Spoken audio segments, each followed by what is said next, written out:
That's your finger. Oh, hi everybody. Welcome to another episode of Bad Movies. As always, I'm your host, Stroh Jr. And over here to my left is a good friend of mine, Tyler. Tyler, introduce yourself, buddy.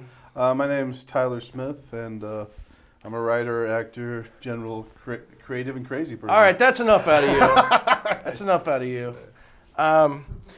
So today on Bad Movies, Tyler, as usual, has a little bug, and he has a little bee in his bonnet, and he's been calling me nonstop, ringing that phone. He says, Al, we got to do some movies. He wants to talk about some movies, and your choice, I must say, Jaws 3 and 4. Your choice was my choice. Okay, so yeah, no, I hear you. Yeah, wholeheartedly on those, you know. So today we're going to focus on Jaws, sort of the Jaws phenomenon a little bit, and how. The interesting thing about Jaws, let me just start it off like this, and I'll throw it to you, Tyler. Okay. The interesting thing about Jaws is that if you think about Jaws, the original Jaws, masterpiece, classic, Steven Spielberg, blockbuster at his best, broke all the records in the book, created the record book. Yeah. And you could make an argument, and I'm sure it is on a lot of people's best movies of all time list. Yeah. It's on mine. Okay. Yeah. Jaws 4. Okay. Worst movie of all time.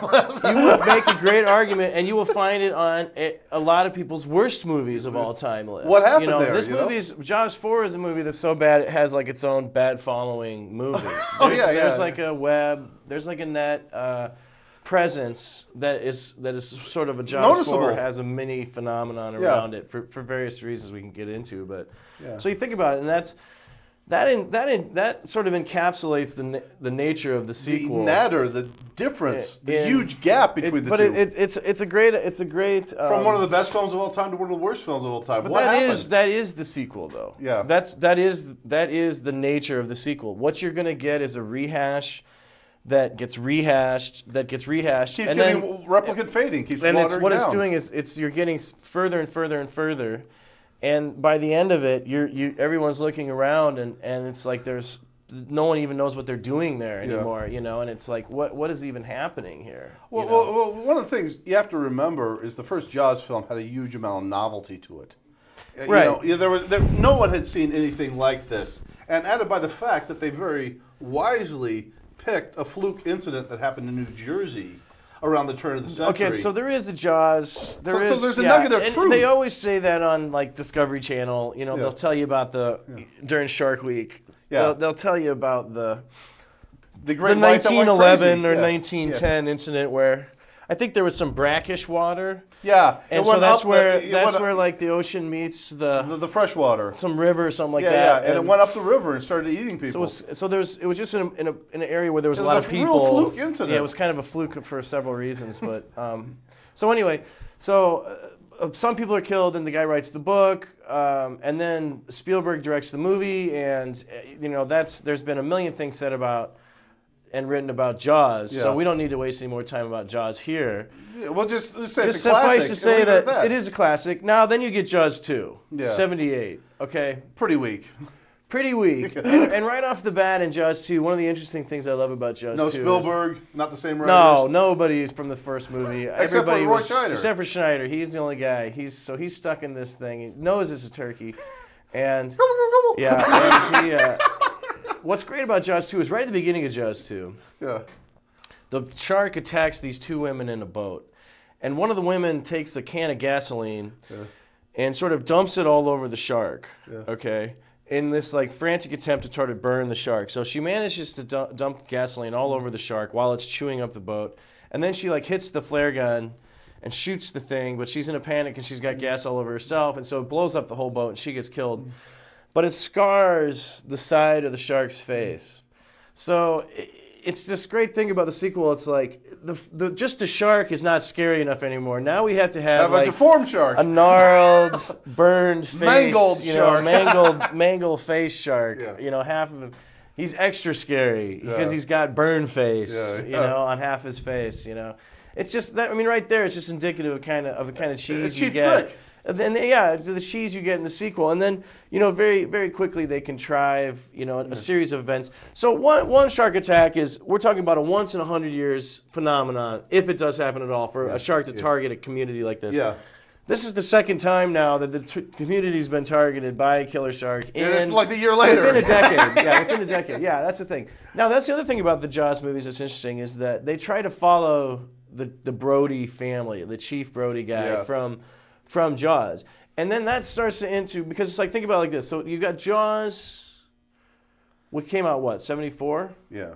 Jaws 2 comes out 4 years later, 78. Now, the one guy was a kid. The two sons I'm talking about in Jaws. One of them is like 3 or 4. He's just a little kid. Yeah. So even by Jaws 2, he should only be about 7, 8, 9. Yeah. Okay. By Jaws 3, he should only be in his teens. Yeah. But it's like even by Jaws 3, they're grown men and they have big respected positions, or they're in college. And it's like, and then by Jaws 4, then the ages are weird. The ages are weird. Yeah, it's all over the map. It's a mess. It's like sometimes the kids are old, sometimes the kids are young. It's like the vacation movies almost, where like the kids are different every time. Yeah, and it's different like actors. Sometimes they're like college kids. Sometimes they're like, wait a minute. It's like if you win it just in order. It doesn't fit. It doesn't fit. It doesn't fit, especially Jaws 3. Jaws 3 really is. They're much older in Jaws 3 than they would be. Yeah, but I mean, that's the least of these movies' problems. I mean, it's true. I mean, the main thing that really gets me about the reason I wanted to talk about these films is because I want to talk about the problem of cheap sequels in Hollywood. And what you have is you've got a situation where you've got people who aren't filmmakers, but who are businessmen, who are accountants. And that whole thing of the problem with the entertainment business is, one, it's a business, and two, it's entertainment. And the two don't really mesh very well together, if you think about it, It is funny because, when you bring that up, because if you think about, we're using the example of Jaws, it's like, in a way, Jaws created this problem. Yeah, it did. Because it made so much money and created this whole new class of movies, blockbusters. Yeah. Before that, they just didn't think about movies like this. Yeah. And so they also realized they could milk this thing because they'd already sold 1 million T-shirts. They'd already sold all this other stuff. So it's like, hey, why not just sell them the movie again? Yeah. Why not just sell them a movie again? And then so it's like, of course, now it's the cheap monkey model version. Well, the people that originally made the movie are no longer interested in it. They don't want to make it again. Yeah. There's other people that say, "Hey, I'll step up and say, hey, look, I'll do this." So they're going to make this movie just because they think it's going to be a nice feather in their cap. Yeah. But they probably don't have any particular artistic passion drive about to it. want to No, make not this at movie all. Either. Yeah. So you have these people that are scriptwriters and directors and such that are willing to let the studio lead them in directions wherever the studio wants to go, and aren't sitting there going to be fighting. Aren't going to be fighting any artistic battles with them to try to like make the movie better or anything like that. Or good at all. Right, and that's going to happen across all sequels. Yeah, that's going to be an problem indicative, like you're saying. It's like kind of a side issue. It's like unless you have the people that made it work in the first film, or you bring in other people of equal talent. I mean, an example of a sequel that did work with different talent in it was Alien to Aliens. That's always the one that people are going to bring up. Like, where they did have like, different people. It's almost like, But Cameron, that was his favorite film of all time, Alien, So he was committed. You see what I'm saying? He had that passion. Yeah, so you've got somebody that, he brought that, and, I mean, nobody was really expecting that out of that sequel anyway. So it's like, when people went to that anyway, too, that was like they were expecting. But it was a critical success as well as a box office success. Absolutely, no. It's a much different movie to its credit. Yeah, you're saying. So it's like he is bringing his own artistic where he wants to go with the story and the characters, and new characters, and wants to tell a story. He did meet with Dan O'Banion. And Dan told him his idea for a sequel before he wrote the sequel. Yeah, I'm sure he had meetings. I'm sure he wanted to. So it took the story to the next logical level. Well, obviously, if you were serious about making a sequel, you would want to talk to the people that were originally, because you would want to know, for one thing, what they thought, because obviously they made something that you liked. Where was their passion? And how can we take that story to the next logical level? But if you look at Jaws, it's obvious that all they want to do is all they want to do is make a rehash of Jaws, and so there was nowhere to go. But so instead of what makes sense is just a different. It makes more sense to just have a different town, a different shark, a different, completely thing. Now that would make sense. Now another thing would make sense. It'd be a lot more plausible. Well, another thing that could make sense for a sequel to Jaws, if you wanted to do a sequel to Jaws, would be to have the Richard Dreyfuss character, who's like the scientist. Now he's famous for this incident, of his own, and he goes off to some other place far around the world that's having a shark problem because he's now the that would make more guy. sense. That would make more sense. That would make sense. That way you could get sharks back into the plot and have this guy. Well, yeah, it's very rare, but this is the one guy who goes around the world and checks this out when it happens. And so. But instead, no, they do it all in this one town that's just plagued by sharks for some reason. That no one, of course, in these movies ever catches on or seems to understand that, like, statistically, it'd be like if everybody walked outside and got hit by lightning. You know what I mean? It's like no one would live in your town. It's like everyone would move out. Yeah, exactly. It's like no one would go swimming forever in this place. It's like it's just the fact that like 2 or 3 people had been killed by sharks in that area would be enough and this movie's like. You add it up, it's like 10 or 11 or 12 have been eaten up and chomped up in there by the end of these movies. But I mean, a lot of studio executives are actually accountants. And in being accountants, accountants know, that sequels, even cheap, badly made sequels, that has a film that's very popular, has a huge following, will make money, even if it's a piece of crap. So they don't care if it's a piece of crap. There's a certain people. That's very cynical. I'm one of them. I will go see a shark movie because I love Jaws so much. And I was gonna go see the newest shark movie, The Shark Attack 3D. I was gonna see that Shark Night 3D, but I found out it was PG-13, and I was like, forget it. No. But I would like. I wanted it to be R. Yeah, I want to take. See what I'm saying? When I found out it was PG-13, I was like, no. But I want to take this moment. I won't go see it. Yeah, I don't blame you. But I wanted to say. What do you want to say, Tyler? That I want to encourage people in the audience out there to see Jaws 3. No, to stop seeing bad sequels. No. Because exactly. as long as the studio knows they can make money off this, let's talk about Jaws 3. Let's talk about Jaws 3. Okay, so first of all, now we're getting down the ladder. We're done with Jaws 2. Now we're down to Jaws 3. The bottom of the barrel on this Less money every time, and now they're saying 3D. This. Now Jaws this was 3D. That's what everybody always cheap wants to forget. Cheap trick. It's not Jaws 3. It's Jaws 3D. That is the name of the movie. That's the official name of the movie. It's Jaws 3D. So this is 1983. If you remember the summer of 1983, probably most people don't anymore. But in 1983, there was this kind of mini resurgence. I think probably because of the fact that it was 1983 as well. Yeah. But there was this mini resurgence in 3D movies. You had Jaws 3D. You had Amityville 3D. You had Friday the 13th 3D. Yeah. You had Space Hunter: Adventures in the Forbidden Zone 3D. I think that was 83. So you had this like whole slate that summer of movies, and I don't know if they just thought that maybe there was like a little bit of a betterment of the technology over the years, and they said, let's maybe wheel it back out, try 3D again, and they had all these sequels and all these franchises that would just happen to be on the 3rd sequel. Yeah. And so it was just a natural fit once one of them started doing it. And the rest of them jumped on the bandwagon. The rest of them were like, hey, because you've seen Jaws, now see Jaws in 3D. Now it's a great promise. Yeah. It's a great promise. It really is, because it's like, again, they just tried it again. I almost wanted to go try it again, because if you think about it, Jaws in 3D would be very scary. If you did that effectively, having these sharks come at you in a 3D environment where the shark is coming at the audience like this. Yeah, literally coming right in into your mind. It's like, this could be very scary. Yeah. Now, unfortunately, the execution of it was cheesy. It's like a puppet. I mean, it's bad. It's bad, and the 3D does not work. It's horrible. It's horrible. It was that old red green 3D. Although actually, they did use 3D cameras on Jaws 3D, so it's like the whole thing was shot with the double cameras, nice cameras, and the good film. So what they could probably do at some point is convert it to the new 3D technology if they wanted to. Because they do have the double images. Yeah, but it's this. like if the writing's not there, you know what I'm saying? Well, I mean, and it wasn't there. It wasn't there. You know what was there though? Louis Gossett Jr. Yeah. Best Calvin Bouchard. Yeah. Best actor, best supporting actor, Oscar winner. Yeah. Louis Gossett Jr. Yeah, in this film. In Jaws 3. He played the alien in Enemy Mine. Yeah. Zombies. Very good actor in a very bad movie. He's awesome. He's awesome. I'm a huge Louis Gossett fan, And I'll tell you, this is today on today's episode of Bad Movies. We're not only gonna talk about Jaws 3, but we can talk about Enemy Mine a little bit. We can also talk about Diggstown.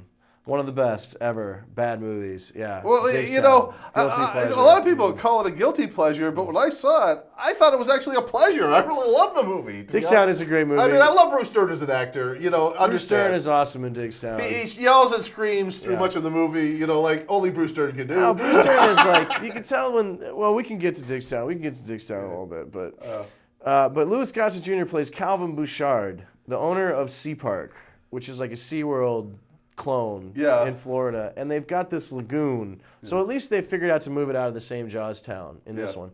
But the guy who makes like the underwater stuff work is supposed to be the sheriff's kid from the first Jaws. Okay? So he's supposed to be, there is supposed to be a Jaws connection where this shark was down here and it was just like haunting his family. So already in Jaws 3 there's a hint of the ludicrous nature of Jaws 4, which is just that let's say something about the nature of sharks for a second. The shark is actually targeting the family because somehow like psychically understand where they're at, and whenever they're close to the water, it's like they could always just move to Iowa, and the shark would have no clue. They'd obviously be out. They would be out. They would be out of his psychic radar if they moved to Iowa. He would have no way to get here. You know what I mean? But, come up to let me say something about the ludicrousy of that entire premise. That's what happens in Jaws 4. Then we can move on to Jaws. I mean, it's like we can move on a little bit to Jaws 4 and say in Jaws 4, then you have back in the same town from Jaws 1. Yeah. Now the kid, and then the kid gets killed. The other kid is now the sheriff of the town, even though in Jaws 3 that's not what he was doing. Yeah. Now he's become a sheriff. 2 gets sucked in by the shark right at the beginning, gets killed off. The mom from Jaws is now the only person left. Right. From the films. From the original movie too, yeah. And the only character, and she understands that now sharks are seeking revenge on the family for the injustice, even though thousands of sharks are killed every year all over the place. It's like, how would they even know? I mean, they weren't like fishermen. First off, it's like, do they target fishermen and stuff too? No, they don't. No, they don't. They just target these guys because they do it with the gun. I wanted to say something about that. They blow them up. They don't like the way they do it. Sharks are not very sophisticated creatures. They're not really smart. You know, and they have no real sense of revenge. It'd be like, it's stupid. You know, a shark would not target someone. I mean, it would be like saying, you know, I don't know, a vulture was following your family, or like, you know, a trail, some stupid, you know, lizard or something, like an alligator was after you. They're not that sophisticated. No, they wouldn't know what's going. And not only that, but they get killed. So it's like, how would it's like the first shark from Jaws. Let's say this is true, okay? The first shark from Jaws was a lone wolf operator. Yeah. He was out there by himself. He blew up. So who told the tale to the next shark? You know what I mean? Was it some minnows swimming around? That's what it was.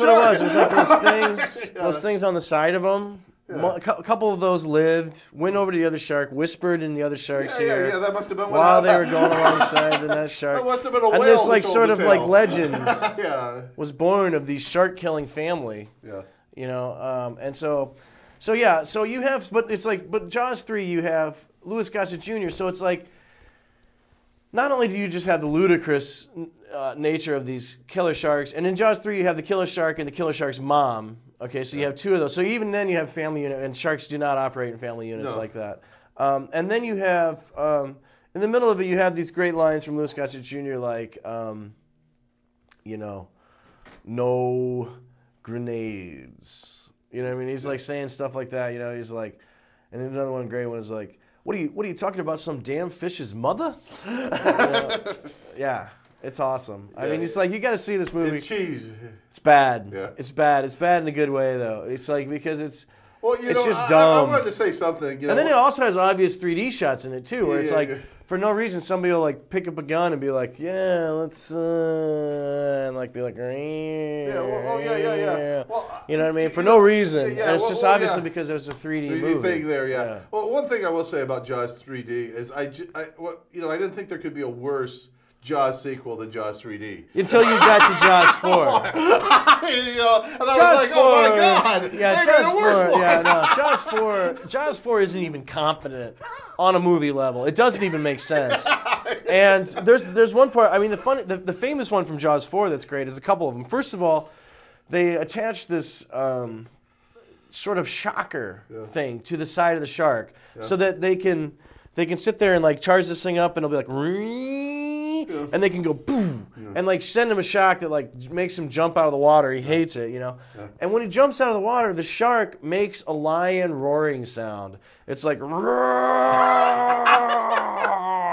you know, like that. It's like, it's not Bigfoot. I mean, I'm not. It's like. Sharks don't have vocal cords. It's like they wouldn't be able to roar when they were coming at you.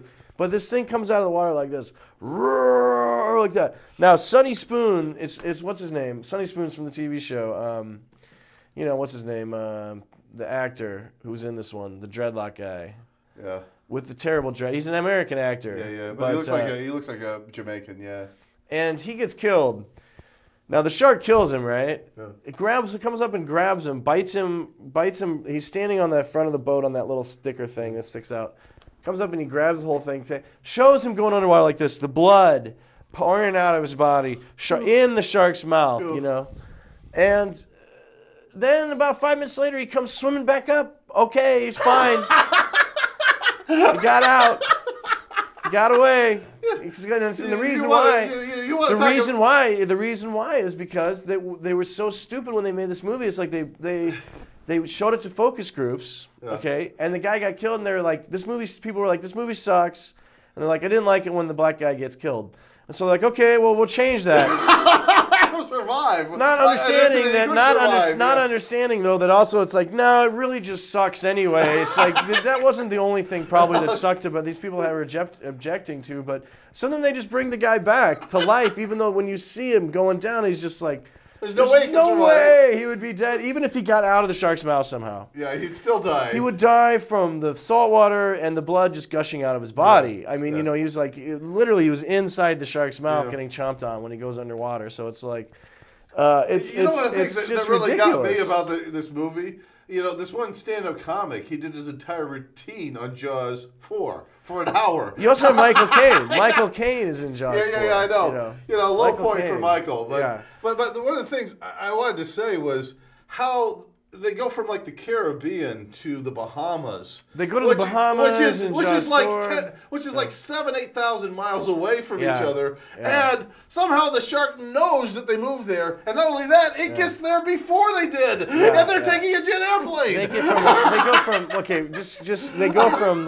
They go from like Maine, that area. They go from like the Northeast down to like Jamaica. Down to the Caribbean, some island. The shark follows them down with Sharkdar or whatever shark radar that they have. Shark radar, of course. And because he's zoned into this one's family, psychic. How would he know? And like I'm saying, it's like. Move to Iowa. Yeah, they just need to like move Utah. Move to Utah. I'm pretty sure there's no ocean or sharks there if you're trying to get away from a shark. You'll never get eaten by a shark in Coralville. Ever. It'll never happen. Never. But, Louis Gossett Jr. in Jaws. So, I mean, it's like, okay, this is what I would say. Jaws, obviously, great. Jaws 2... weak, lame. You really can't recommend it. You really can't recommend it. It's pretty bad, but Jaws. 3. But once you get to Jaws 3, now you're getting into so bad it's good territory. And it's like, so Jaws 3 I can recommend. Jaws 4 I can recommend, knowing that these movies are pieces of dog poo. You know what I mean? It's like, the reason I can recommend Jaws 3 especially is the performance by Louis Gossett Jr. Because if you ever want to see if you ever wanted to see a badass guy taking on the shark. Because it's like, let me tell you, Louis Gossett, he wants that shark. You know what I mean? He's not going to take it from the shark. You know, he's going to take it to the shark. You know what I mean? So that's good. So we're saying Louis Gossett, he's good in that. Another one you got to see is Enemy Mine, where he's the alien. He's awesome in that. Yeah. Sort of makes up this whole sort of other... Different culture. Yeah, it really sort of does a thing. And does this thing where he like gargles. Makes a kind of growling noise as he talks, you know. Yeah, so he kind of invents this whole way of kind of speaking as well. Yeah. And so it's a cool movie.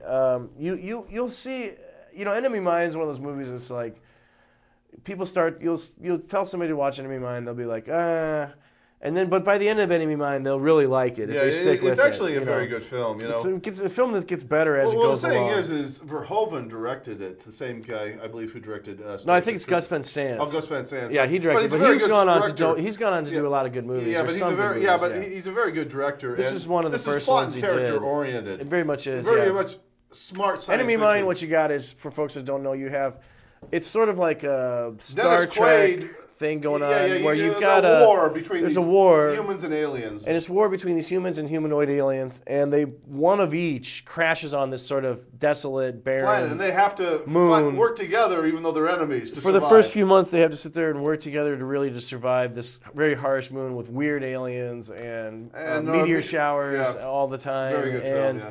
And as a result, they have to learn each other's language. They have to learn each other's culture. Learn each other's culture. Just because they're bored, they learn each other's culture. Yeah. But they learn each other's language so they can communicate, and then that leads to learning each other's culture. And by the end of the movie, they're good friends. And then, it's just it's good. But we're doing bad movies, not good movies here. That is a good movie, Louis Gossett Jr. But then he's in Digstown. Yeah.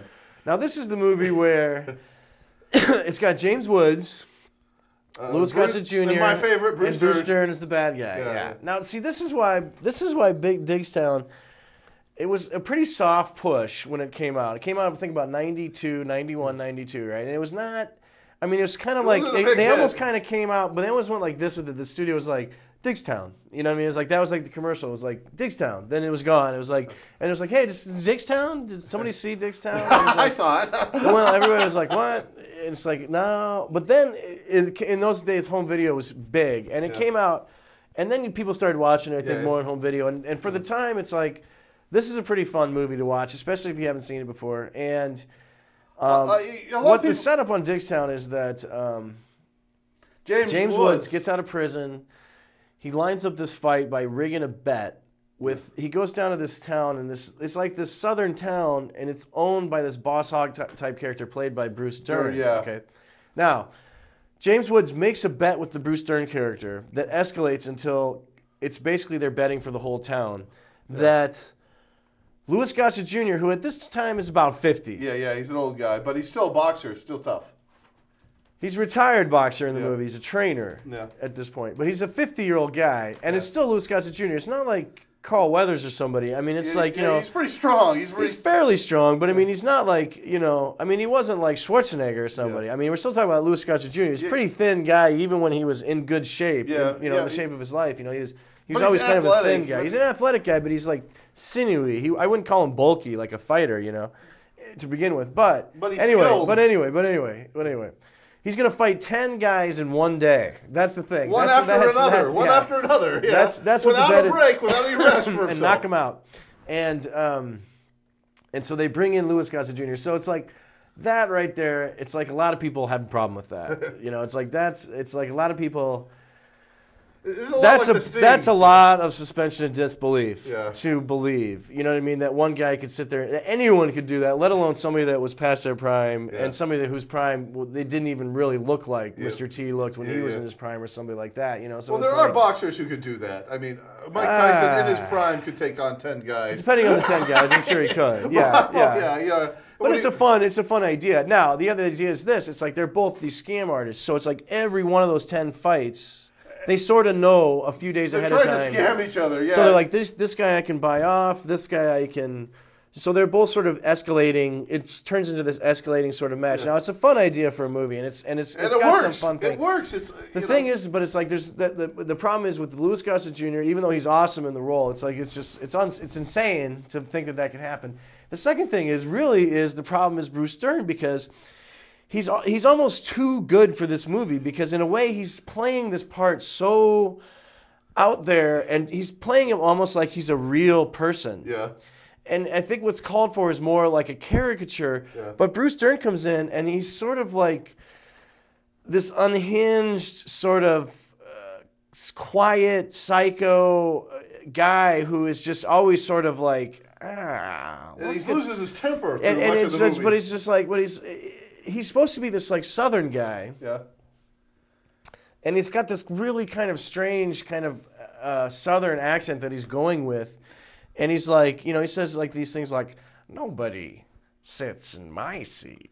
You know what I mean? And it's just like, and you're just like, it's just such a performance. It's like, it's great. I mean, it's like, I love the performance, but I think that what the performance is, I think it was over the heads of most audience members, and they just probably found it strange, you know?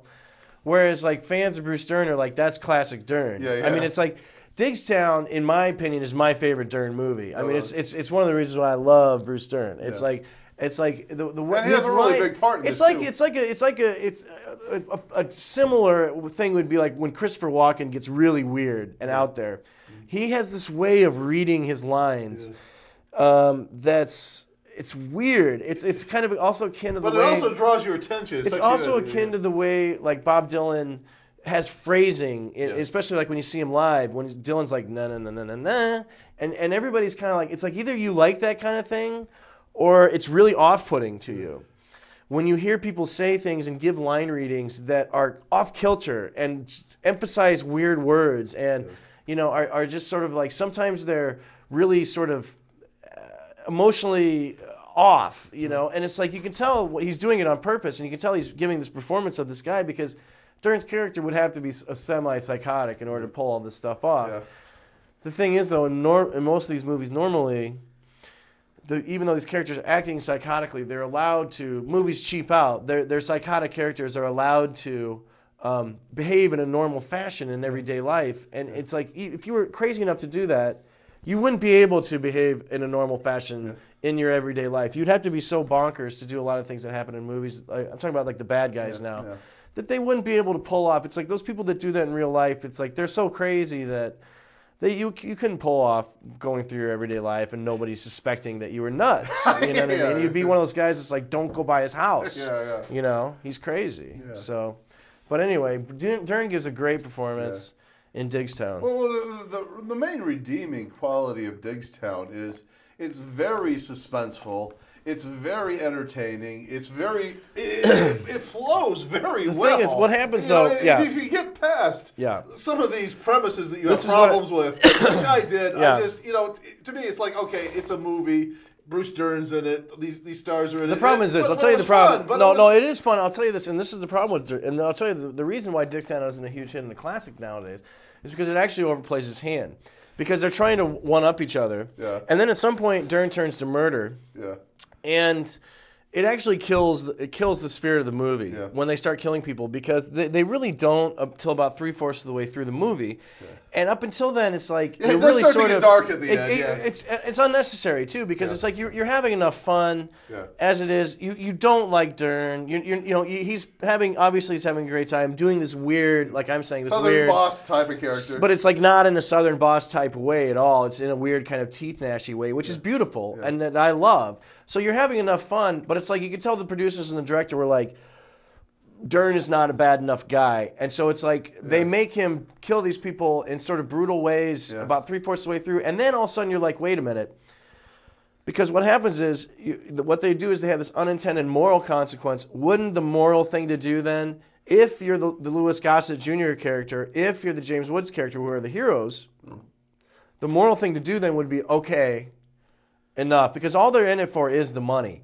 And now they're letting these kind of peripheral characters die because of their scam. You see what I'm saying? Because of their scam and because of their association with Wood's character. You see what I'm saying? They're starting to die. And it does. It's sort of this fatal flaw about 3/4 of the way through the film that sort of takes the air out of the balloon. It kind of gets mean-spirited at the end. It's mean-spirited unnecessarily, and it doesn't have to go there. And it weakens the film, but I will say though.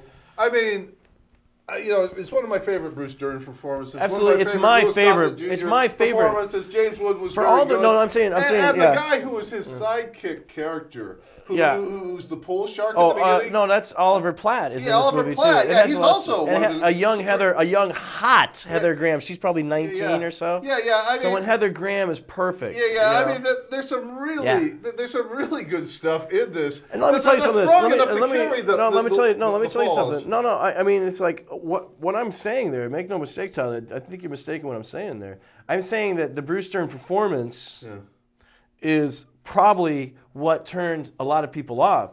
I am not saying that's a bad performance. I'm saying that is my favorite Bruce Dern performance of all time. But it's coming from a place that it's like most people don't quite get. Yeah, it was. And so it's like, I think it did go over people's heads. It went over people's heads in a way because it's like it's so weird. It's too good for his own good. And then you kind of twist that with the darkness, and it almost feels like Louis Gossett Jr. is in one movie, James Woods is in one movie, and then Bruce Dern is in another movie. It's like and Oliver Platt is sort of in another movie. They really are, and the way they sort of are tonally reacting to their characters. Now, I can only think that that's got to be the director at some point, and they probably didn't quite have what they thought they were going to have. I'm thinking what happened is this. The director was going for something that was a lot harder edged, was going to be a lot grittier from the beginning, you know what I mean? And a lot more hard hitting, okay? And I think what probably happened is that he got all these guys in the room that were having a good time, they were fun, and he started getting a lot of stuff back, and it was like probably they started having more fun than they were probably supposed to, and it turned out to be more of a comedy in the end, but you could tell it's like there is this sort of like it's like a chain. It's like a chain around his neck. It's an uneven film. It's like dragging, sort of drags it down in a way because it's an uneven film, but but still, you know, by the end of the film, we don't want to give a spoiler away, but it ends awesome, and it's got a great ending. Yeah, so I'm not going to give away the ending. By the time you get back to the ending, it's all is forgiven because it is a lot of fun. So Digstown is a great one, and nobody sits in my seat. I did want to say this though. A lot of people just appears out of nowhere. A lot of people accuse this movie of being a ripoff of The Sting, but the truth was Digstown was a book written back in the 50s.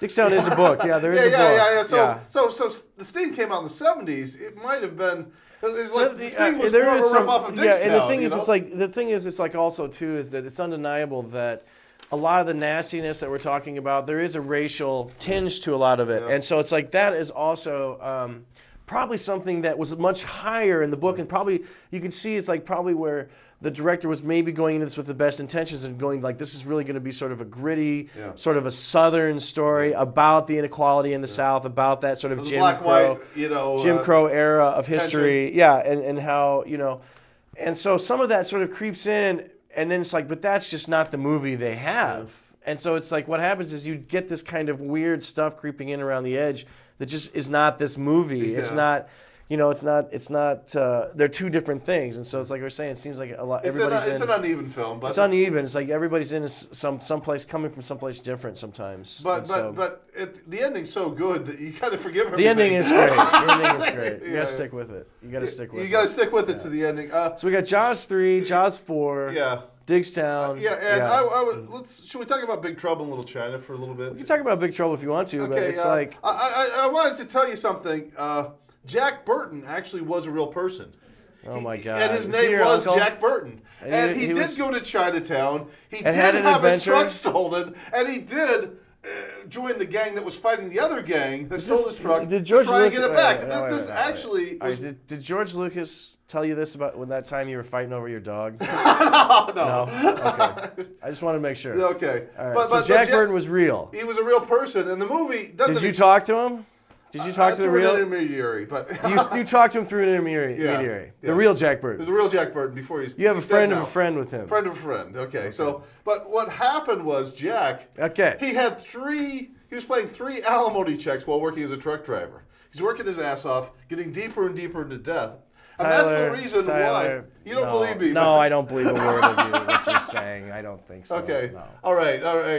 But let's get back to the movie. Okay, The movie is real. The movie but there probably is a guy named Jack Burton who drove a truck. That's probably a pretty common name. Okay.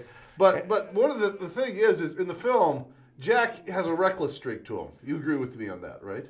He's doing his John Wayne in the movie. No, but he has a reckless streak. He's just doing his John Wayne, though. Kurt Russell the whole time is just struts into every situation in that movie as if he's bulletproof, doesn't care, what's going to happen. And really is the fun part about that is, the fun part about Big Trouble in Little China is how Kurt Russell's character how unruffled he is by everything that goes on by being thrust into this world of like dark sorcery and magic and all these things, and he really just wants his truck and wants to get the heck out of there. That's one of the things I really loved about Big Trouble in Little China. It was fun. It had an MST. It's a good movie. It had an MST 3000 feel to it. At that point though, it's like you can't even really consider it that because it's. I said feel, you know. Well, at that point though, but it was on purpose. So it's like it was on purpose. There's a difference between these movies when they're doing it on purpose and when they're not doing it on purpose. They were doing it on purpose. Big Trouble in Little China is an example of one where they're doing it on purpose. You know what I mean? I mean, it's an example of a movie where it's supposed to be over the top. So you have these things where it's like, you have these big, beautiful sets with these huge Chinese dragons, but they're also outlined in neon. Yeah. You know, and so it's like there's this sort of, there's a lot of, I remember watching Big Trouble in Little China and having, especially the first time you watch it, and as a kid, I was probably 11 maybe when that one came out. So it really kind of was like, I was right at the right audience for that movie. Mm-hmm. And what was cool about it is, because of the Carpenter influence, I think, it wasn't a movie that was going to talk down to its audience the way that today's movies do and spell everything out for you. And so they were, at the beginning of this movie, they're talking about, they're throwing out really fast, there's this gang, and this god, and this god, and these guys believe in this, and really kind of very quickly like go through the expositionary stuff. And it's put into physical terms like the black dressed guys and the red dressed guys or whatever, and they're fighting. And so it's like you can identify what's happening pretty quickly just by like, okay, the black guys in black tend to be the good guys, it looks like, and then these other guys are bad guys, and this guy's 7 feet tall. But it's like it was going at a pretty frenetic pace, and it wasn't concerned with. But that's beautiful because even as a kid, it's like. You don't have to get everything. You don't have to get everything to enjoy it. It's like you almost don't want to get everything to enjoy it. It's like people forget that about their audience. It's like, you know, it's like there is such a thing as like that it happens so often. But it's like back then, movies that came out, even cheesy movies, even campy movies like Big Trouble in Little China. I was saying this about Kroll, I think the last show or two ago. It's like the characters are there and the world that they inhabit is thought out to the point where they can go pretty fast through the world and sort of have dialogue that's sort of not exactly exposition, sort of a level above exposition where the exposition is kind of being thrown away in the dialogue. And if you're not quite keeping up with it, you're probably not going to know exactly what's happening. You know what I mean? But the thing is I've always said this about a story. You know, if you know who the good guys are that you're rooting for, and you know who the bad guys are that you're booing at, if the audience can follow that, you know, then they'll still be something. And they have to like, and then the other thing to that too is they have to like the hero and like the villain. Yeah, you see what I'm saying? They have to find them interesting. They have to have at least something, and they have to have some kind of investment in the hero and the villain. That's really, you're right. That's really all you need. And so. This movie does that. This movie does that. And it does it very well. If you like this movie, it's like, listen, I will tell you this. How about this? See, it's like Tyler and I have a disagreement about this movie because this is not technically a bad movie. This is a movie that's exactly what it was supposed to be and a successful movie in the terms that it was supposed to be successful at. So it's not a miss in anybody's book. You know what I mean? It's exactly what it was supposed to be. A lot of people I talked to didn't like it, but you know, I'm like, did you see the same movie I saw? Not only that, but that was my response. Not only that, but I think that if you told that to the filmmakers, they would be very easily dismiss that and say. That type of person just is not going to like this type of movie because they just didn't get it. This type of movie is an excellent example of its genre. Yeah. You know, it's done well, and anybody that's a fan of this genre is going to like this movie. Now, having said that, what I would recommend then as a side note is Prince of Darkness. No. This was the next movie that he made, that Wes Craven made. So he actually has quite a bit of good. Carpenter. He has quite a bit of goodwill in the bank from Big Trouble in Little China. Yeah. And what he does is in Prince of Darkness, that's a very creepy. That's a dark movie. It's a good movie in a way, and it's creepy, but it's a very dark movie. It's also flawed. It doesn't quite work either. Yeah. You know what I mean? It doesn't quite do what it's setting to do. But the interesting thing about it is, Carpenter said, you know, he had all these great Asian American actors that he used in Big Trouble in Little China, and these guys weren't getting work in normal films. So one of the reasons why he wrote a lot of the characters in Prince of Darkness, it was to give these guys some work from Big Trouble in Little China. Work in this one in roles that weren't like, you know, you have like the old Asian Chinese stereotype. The Asian stereotype. So it's like the old Chinese guy doesn't have to be The old Chinese guy. The sorcerer, you know what I mean, guy. He can actually be, he could be a scientist, he could be, you know. I wanted to say. He could be a lot of things. He could be a restaurant owner, you know, it doesn't matter. I want to say about Big Trouble in Little China that the dialogue in this movie. Or a mayor. Is some of the best of any. Or a scuba diver. Yeah, but I just want to say the dialogue in this movie is extremely good in Big Trouble in Little China. There's a lot of fun to be had. Yeah, and it flows very smoothly, and the character development, the character development also is very good. It's fun. You got a young Kim Cattrall who's looking hot in this thing too. Yeah, she's really hot in this. Yeah, that's a good one. And the thing is I think it's really one of Kurt Russell's best performances. Also. It is one of Kurt Russell's best and funnest movies. And I'll tell you the thing is, if you look at the interviews too with Russell about Big Trouble, is that he was just literally doing his impersonation of John Wayne. Yeah, and that was his performance. He said, and it works perfectly. He said, I'm not trying with this role. He's like, I'm just not trying to put any kind of like thought into the character or his motivation. Yeah. I'm just doing an impersonation of John Wayne, saying these lines. Yeah. And that's when you get like, you'd have to be pretty crazy to think we're all alone in this universe. You can really hear it. You know, you can really hear it. You know, I laughed when he said that. You can hear that if you go back and. I laughed my head off. If you know that, and you watch the movie, you can really see John Wayne. Yeah. He's doing a pretty good John Wayne impersonation. Except in this film, John Wayne gets his butt kicked time and time. He's just not good. That's the only fun part about the movie is that the characters they're very willing to. They have a healthy disrespect for their main character, which is always fun. Yeah. In an action movie, he's not a Superman. He's not a Superman guy. All the way through this film. Half the movie's running away from somebody or another, or getting the crap kicked out of him, you know. And so he's not. He's screaming, he's yelling, he's running away.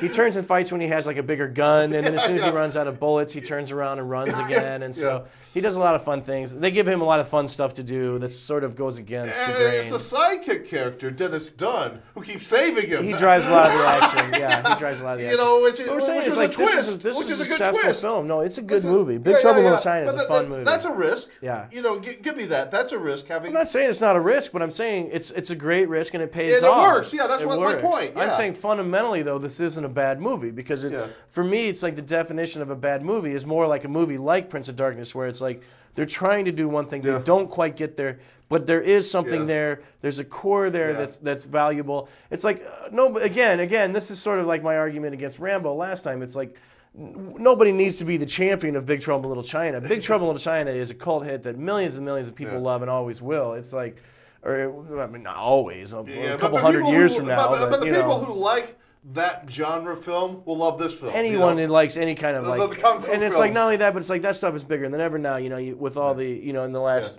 couple decades. I did want to the anime and it's like all that sort of Asian influence. But I wanted to say pop culture is bigger than ever. So it's like in that way it was very forward thinking. Oh yeah, this came out before Hidden Tiger, Crouching Tiger, Hidden Dragon. Oh, by a good 15 years. And they have a scene where guys are flying through the air fighting each other with swords. Yeah, and that's those are all conventions of the Kung Fu movies from the 60s and 70s, which is really what this is a lot brought in. So I mean, this stuff is bigger than ever, and in this way, it's like there's no doubt that Big Trouble in Little China will be remembered as one of the steps in that chain. You know what I mean? I thought that was also a very tight movie too. It moves along very fast. It's one of the great arguments. It's like those 80s movies. They were an hour and a half. It's like you went to the movie at 3 o'clock. You got out of the movie at 4:30. I mean, it was like.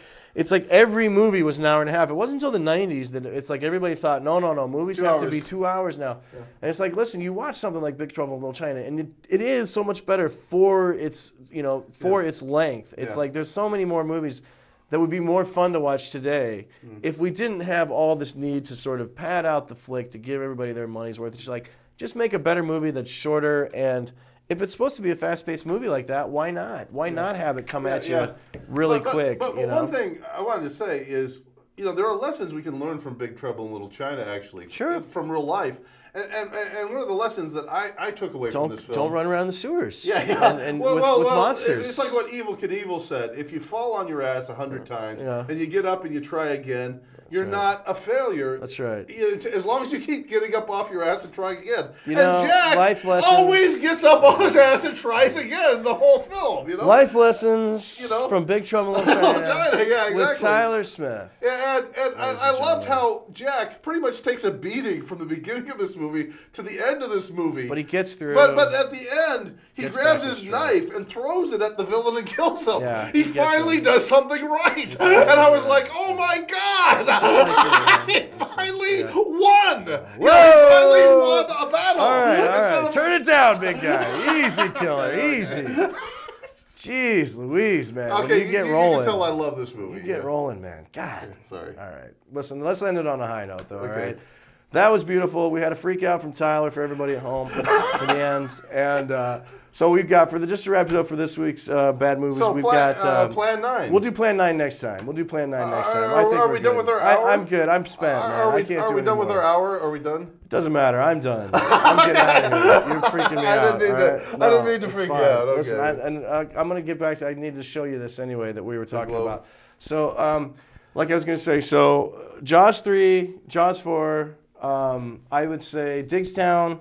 Like I said, I'm not going to say Big Trouble in Little China. You can say Big Trouble in Little China.